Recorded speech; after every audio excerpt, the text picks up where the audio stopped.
Ron's Big Mission by Rose Blue and Corin J. Naden. Illustrated by Don Tate. "You're up early this morning, Ron. What's the rush?" asked Mrs. McNair. "Come and have your breakfast. I made some oatmeal." "I have to go, Mama," said Ron, tying his sneakers. "I have something to do this morning." "You always have something to do," said his mother with a smile. "Just be home by lunchtime, okay?" Ron was 9 years old. That morning he left his house with a plan. He'd been thinking about it for a long time. It was a beautiful South Carolina summer day, and Ron looked up at the blue, blue sky. Someday, he thought, he'd be up there flying a plane. He wanted to be a pilot when he grew up, but today Ron had something else on his mind, something very important. Ron walked down the street as fast as he could. He didn't want to be late. "Hi, Ron," the grocer called from the front of his store. "There you are, just in time for a donut." "Morning, Mr. Douglas," said Ron. "Thank you, but there's some place I've got to be." And Ron kept on walking. Down by the schoolyard, Ron saw his friend Carl shooting baskets. "All right, you made it," called Carl. "Hi, Carl," said Ron. "I wish I could stay, but I've got something important to do." "More important than playing basketball on summer vacation?" said Carl. "Are you kidding?" Ron laughed. He loved to play basketball, but not today. Today was too important. Ron kept on walking. When Ron got to the Lake City Public Library, he stopped. This was it. He was hot from walking so fast, and he was nervous too. He took a deep breath, lifted his head high, and went inside. Mrs. Scott was busy getting ready for all the people who would be using the library today. As the head librarian, she had to make sure that everything was neat and orderly. Mrs. Scott looked up to welcome her first visitor of the day. She smiled as Ron walked in. He was her best customer. Ron gave a little wave to Mrs. Scott and went right to the shelves. It took Ron a little while to find some books. He always looked for books that showed children who looked like him, but that was hard. There were not many books about black kids on the shelves. At last, Ron found some books on airplanes. He took the books and started to walk to the front desk. Ron felt nervous and his hands felt a little sweaty, but he knew what he wanted to do. Mrs. Fielding, a white lady who was often at the library, stopped him.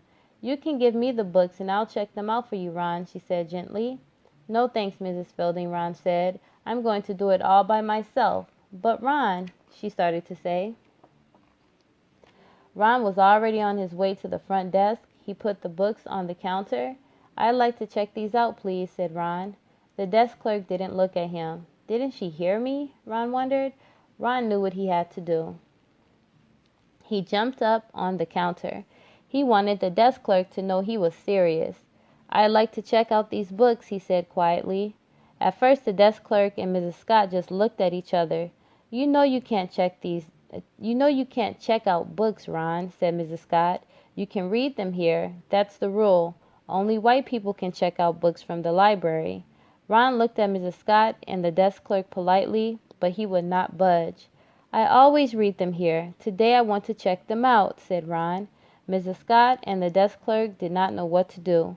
Ron wouldn't get off the counter. People were staring. Finally, the desk clerk called the Lake City Police.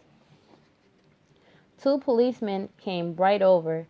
"Let someone check out the books for you, son," said one of the policemen. "You know the rules." But Ron just shook his head. He would not budge. Now Mrs. Scott called Ron's mother. Mrs. McNair came to the library very quickly. "I know how you feel, baby," she said, "but you have to follow the rules." "I can't, Mama," Ron told her. "It's wrong. The rules are not fair. Why can't I check out books like everyone else?" No one said anything, not the desk clerk, not Mrs. Scott, not the policeman, not even Ron's mother. Mrs. Scott looked at Ron. She thought about all the times that Ron came into the library and all the times he sat at the tables for hours looking over so many books. He was her best customer, and she knew what she had to do. Mrs. Scott walked back into her office and started writing. Ron wondered what she was doing. Mrs. Scott returned and handed Ron a library card, his library card. Ron looked at Mrs. Scott and smiled. As he jumped to the floor, he thought he saw her smile too. "I'd like to check out these books, please," he said, handing the card to the desk clerk. The desk clerk took his library card and stamped the cards in the back of the books. "These are due back in 2 weeks," she said. Ron smiled. "Thank you," he said. He tucked the books under his arm and took his mother's hand. Together they walked home. Ron couldn't wait to get to his room and open to page 1.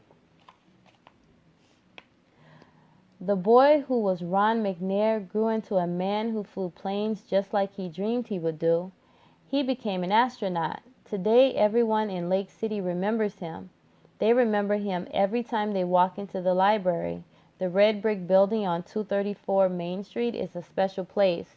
The walls in the children's room were painted with pictures that showed children reading books under a huge oak tree. A space shuttle flies through the sky. Inside the library, everyone or anyone can get a card and check out books. Young Ron McNair had a dream. On that day in 1959, he made it start to come true. Because of him, many young people have a chance to dream. "You can only be a winner if you are willing to walk over the edge," astronaut McNair once told a group of children. "You're eagles. Spread your wings and fly to the sky." Many years ago in Lake City, South Carolina, young Ron McNair became a hero.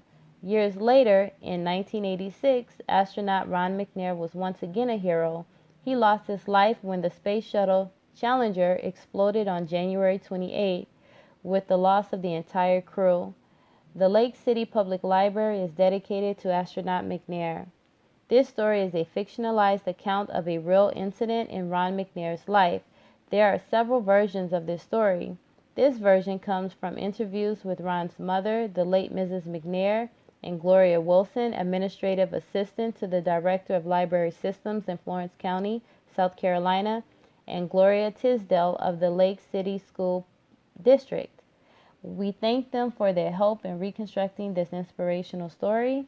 Except for Mrs. McNair and Ron, all of the character names are fictional.